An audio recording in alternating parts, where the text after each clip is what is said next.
तो हेलो दोस्तों, कैसे हैं आप सभी लोग। Welcome back to make joke news.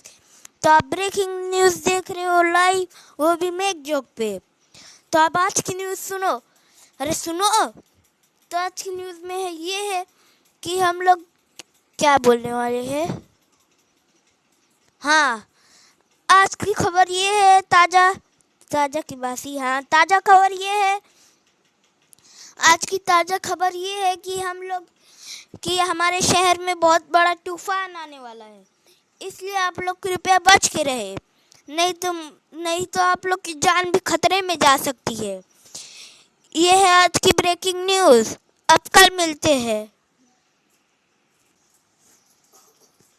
तो हेलो दोस्तों, कैसे हैं आप सभी लोग। अभी देखा था आपने कि हमने हमारी न्यूज़ नहीं देखा, जाके देख लो, नहीं तो मैं आके चालू कर दूंगा। देखो देखो।